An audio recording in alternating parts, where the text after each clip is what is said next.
Buenas noches, compañeros. Hoy presentaremos el análisis morfológico de los elementos del plano de la ciudad de la Universidad Veracruzana, Facultad de Arquitectura, Poza Rica. Función y expresión arquitectónica a cargo de la arquitecta Blanquinés Aguilar Frías. Mi nombre es Mariano de Jesús Fernando. Comenzamos.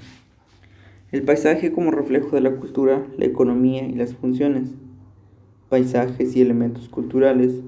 Se habló de decir la ciudad china, el análisis morfológico y los elementos del plano de la ciudad.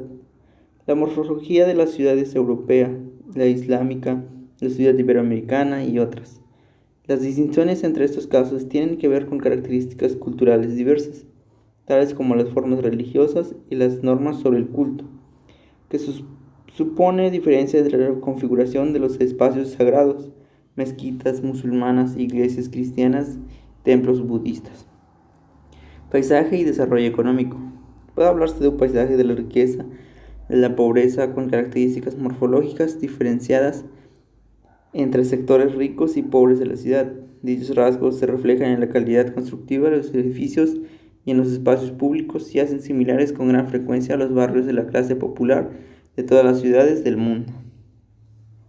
Paisajes y funciones urbanas. Es posible identificar asimismo tipos de paisajes asociados a la actividad económica.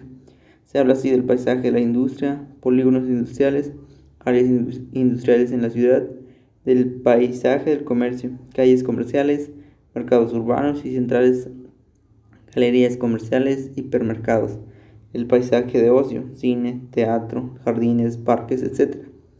Del paisaje de los espacios dedicados al transporte y la comunicación, estaciones de ferrocarril, de autobuses, puertos, aeropuertos.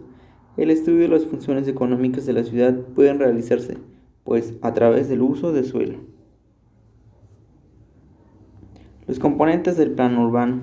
El plano urbano, en efecto, se define por 4 complejos y distintos elementos. Ante todo, las calles y su asociación mutua en un sistema viario, pero también las manzanas delimitadas por calles y formas por agrupaciones de parcelas individuales que sirven de soporte a los edificios, cuyas plantas tienen igual un reflejo en el plano de la ciudad. Si lo examinamos en una escala adecuada, así se percibe claramente, por ejemplo, en algunos planos realizados mediados del siglo XIX, como los corterones de Garriga y Roca, en el Carso de Barcelona y en los mapas catastrales. Manzanas y parcelas. El parcelario nos permite todo a la estructura de la propiedad y su génesis debe explicarse a partir de ella, pero también es esencial para entender los usos del suelo.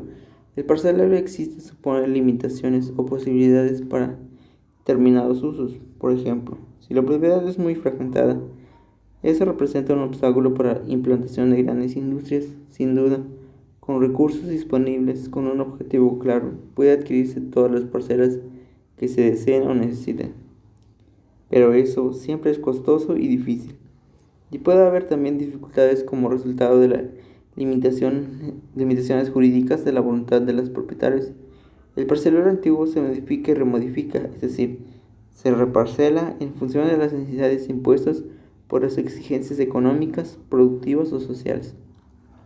El uso del suelo previo determina la división parcelera que se efectúa o la reparcelación que se impulsa.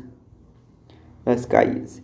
Con mucha frecuencia, las calles iniciales de un poblamiento fueron los caminos en relación con los cuales se constituyó el mismo. Muchas veces, dichos caminos se convirtieron en calles por antonomasia, tal como refleja el sustantivo que las designa en diversos idiomas, así en castellano, vía, calzada, carrera y carral, en catalán, carrer, de latín, carrari, de carrius. Son expresiones cuyo origen es bien manifiesto como lo es asimismo en francés rue o en castellano rua, ambos de latín ruga, camino. Corriente en la Castilla de los siglos XII y siguiente, que siendo utilizado todavía en muchos núcleos localizados en el Camino de Santiago, en lo que se convirtió en la calle principal, por ejemplo en León y en otros muchos núcleos. Los caminos y el parcelario. Con mucha frecuencia en el parcelario rural en que se dirige la expansión de la urbanización, así sucedió en el siglo XIX en las ciudades españolas, en las partes extrarradio no efectúan por el planteamiento urbano de los ensanches. Los caminos rurales se convirtieron en calles y la disposición de las parcelas y de las fincas en general dirigió la edificación y el callejero. Eso mismo siguió ocurriendo en los pueblos de extrarradio hasta los años 1960, es decir, hasta que estuvo vigente la ley del suelo. En caso de la urbanización marginal, también hay una estrecha adaptación a las estructuras de carácter rural. Además de ello, en todo caso, las carreteras que se fueron construyendo desde el siglo XIX han sido los elementos básicos que han orientado la expansión urbana y la parcelación. La periodización. Al estudiar planos de las ciudades de geometría, geógrafos incluían generalmente la identificación de las fases sucesivas del crecimiento. Este tipo de investigación ha partido normalmente de la constatación de que la ciudad no crece despacio y de manera gradual, sino que suele experimentar periodos de estancamiento y otros crecimiento rápido. Los primeros contribuirían de manera importante a la configuración de los sucesos elementos del plano, siendo posible aislarlos para interpretarlos luego en relación a la historia general del desarrollo de la ciudad. Relaciones dicrónicas entre formas y función. La interpretación histórica del geógrafo se debe enfrentar a la tarea de presentar de la forma integrada las relaciones diacrónicas entre forma y función. Además, es importante tratar de identificar qué parte de los cambios del plano tienen que ver con la actuación de factores generales y qué actúan desde afuera y cuáles derivan de la propia dinámica interna de la ciudad. Ciclos constructivos, expansión y estancamiento. Los estudios efectuados desde 1960 condujeron al análisis sistemático de las etapas de evolución del plano urbano en relación con el crecimiento o recesión económica, cada una de las cuales tendría su correspondiente crecimiento o estancamiento demográfico y consiguientemente urbano.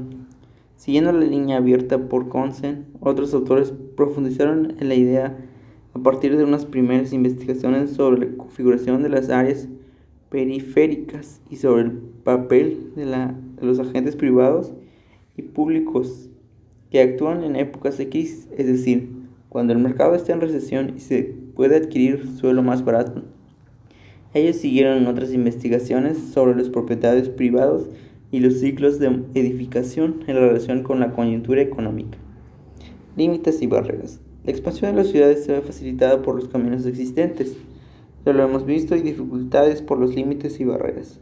En sentido amplio, incluye todos aquellos obstáculos que se oponen a la extensión. Tienen gran trascendencia en la configuración de la ciudad y aparecen igualmente de forma relevante en la imagen de la ciudad, incidirían los bordes descubiertos. Bibliografía. Las imágenes sacadas, las ligas que presentamos aquí son las imágenes sacadas de algunos sitios de internet que se mencionan. También cabe mencionar que toda la información presentada es de la edición 2002 en la portada de detalle de la hoja 5 del plano ordenada municipal sobre el suelo y edificaciones del ayuntamiento. Horacio Copel, 2002. Ediciones del Cerval, Franquel, Trajera 12, 08027, Barcelona. Y bueno, eso ha sido todo, compañeros.